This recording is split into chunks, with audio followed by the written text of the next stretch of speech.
we're talking about whether Kiddushin, whether the act of betrothal is related to what somebody wants or what the legal form, what the legal, what if you like, what the legal format satisfies. So, in other words, can you get married via an agent? Can you send your messenger with a proposal? And we saw this tension between the Mishnah and the Gemara, and now we're going to jump into the second Mishnah, and we'll see these legal issues coming out. And again, we'll see that the preference of the woman is absolutely primary in how the halakha develops. So we come with a quote, with a possible quote from a man. Hidkachili b'chos ze shel yain. Be betrothed to me with this cup of wine. So rather than silver, he's handing over a cup of wine. And we presume, by the way, that this must be reasonably decent wine. It has to be worth more than a pruta. If it's not worth more than a pruta, it's the whole, the betrothal doesn't work anyway. So it must be worth more than a pruta. So he hands over this glass of wine. And what happens? Venim shel dvash. Turns out it's not wine at all, it's honey. Okay, and I think we can presume that the honey is less expensive than the wine, but let's just carry on in the Mishnah for a little minute. Shel dvash venim shel yain. He says, be betrothed to me with this cup of honey, and it turns out to be wine. And we can make the comparison more explicit. The Mishnah goes on, B'dinar zeh shel kesef nimsa shel zahav. With this silver dinar, and it turns out to be gold. So she gets a better deal out of it. She gets a much better deal out of the gold than out of the silver. Or maybe a worse deal. Shel zahav and imsa shel kesef. He promises her a dinar of gold, and when he hands it over, it turns out that it's silver. Almanat she'ani ani, on condition. So now we're not dealing with the material of the Kiddushin, but we're going to introduce conditional Kiddushin, conditional betrothal. And we're going to be running parallel, by the way, to the halakha of Gittin. We saw that in the Mishnah of Gittin, of divorce, we saw a conditional get, a conditional bill of divorce. So now let's have a conditional betrothal. On condition, almanat, she'ani ani, on condition that I am poor. Venimtza ashir, he turns out to be rich. So we're disappointed here, but we're disappointed with the substance of the man rather than with the object he hands over. But we're going to go through the same tensions. Ashir venimtza ani, rich. He claims to be rich, and he turns out to be poor. In all of these cases, eina mekudeshet. She's not betrothed. If there is any ambiguity about the proposal, any ambiguity about the consent that she's given, she's not betrothed. It doesn't work. Now, Rabbi Shimon's going to disagree. Rabbi Shimon Omer, im hit'a l'sheva harezol mekudeshet. Rabbi Shimon says, if he deceived her, well, to advantage. I've translated here on the source sheet as to her advantage, but it could be to his advantage as well. Maybe he deceived her by saying, oh yeah, he's a wealthy man, and he's not. Well, anyway, let's say the Mishnah is ambiguous as to whether it's his advantage or her advantage. But the point is, according to Rabbi Shimon, if there's a benefit for her, maybe with the gold dinar, Harezo Mukudeshet, she's betrothed. And Maimonides, quoting the Gemara and representing the halakha, will disagree. And really interesting comment from the Rambam, from Maimonides here.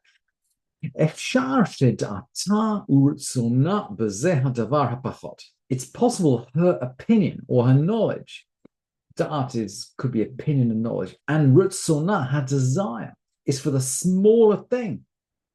And it applies in all of these cases. More than she wanted the larger thing. So maybe she wants a poor guy, or maybe she wants the silver dinar. We don't know. But in all of these cases, lefichach ein halacha ka Rabbi Shimon. The halacha does not go according to Rabbi Shimon. So her preference, her acceptance, her consent is actually critical, regardless of whether he overstated or understated his importance or the importance of the object he's handing over to her. And the Mishnah continues in exactly the same frame with about 6 other examples. So maybe he says, Almanat Shani Kohen, on condition I'm a priest. Now, getting married to a priest is quite a good deal because you can eat truma. People are going to give him truma. You can eat the truma, and truma is much easier to get hold of and cheaper than other food. So economically, marrying a Kohen is a great deal. Almanat Sheni Kohen v'nimtza Levi. He turns out to be a Levi, so he does get maaser, but he doesn't get truma. Works the other way. Levi v'nimtza Kohen. Maybe he claims to be a Levi and he turns out to be a Kohen. Natin. Maybe he claims he's a non-Jew. V'nimtza mamzer. Turns out he's a mamzer. Mamzer v'nimtza natin. He claims to be a mamzer, but he turns out to be a natin. Ben Ir, he claims to have a house in town. V'nimtza ben krach, he lives in the village. Ben krach claims to be a village guy. V'nimtza ben Ir, it turns out he's a city guy. Almanat shebeiti karov lame'achatz, on condition my house is near the bathhouse. Really important in those days when people didn't have a built-in bathroom. Really, really important. Because you're going to be walking back and forwards wet. Venim sarachok. So on condition I'm near the bathhouse. Venim sarachok. Turns out he's far. Rachok venim karov. Maybe he promised that he was far, but he turns out to be near. Almanat sheyesh li bat or shifcha gadelet. On condition I have a girl or a maidservant that dresses hair. Really interesting word here, gadelet.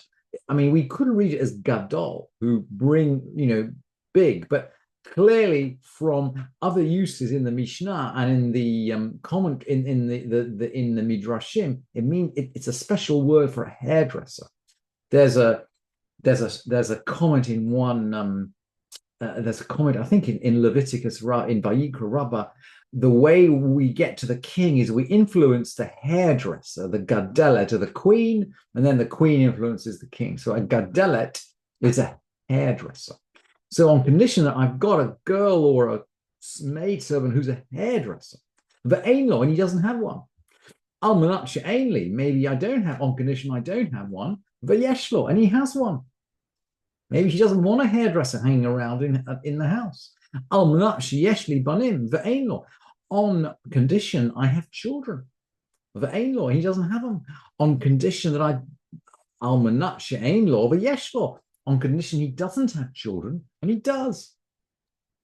So we can see the Mishnah is running through these pairs of circumstances. And maybe one is better than the other. We're not sure. We're not always sure whether it's better to be marrying a guy with children or better to be marrying a guy without children. But the Mishnah concludes that al kulam, for all of these, afal pi she'amra b'libi haya lahit kadesh lo. On all of these, even if she said in her heart, oh yeah, I would have been prepared to marry him, in spite of that fact, in spite of the fact that he misrepresented himself, I would have been happy to marry him. Eina makudeshet, she's not engaged. It doesn't work if there's any misrepresentation on the part of the man. And just in case you think we're kind of gender stereotyping here, the Mishnah then adds right at the end, V'chein shehit ato. Similarly, if she deceives him. So the act of betrothal, the act of Kiddushin, is an act that requires mutual knowledge and clarity and transparency. And by the way, we could think about this now in terms of someone who should have disclosed that he was a sexual abuser or a domestic abuser or who had a conviction for violence. The act of Kiddushin, the act of betrothal, requires transparency and truth. And if she is getting something that she was not expecting to get and could reasonably have been expected not to get, then the Kiddushin are invalid.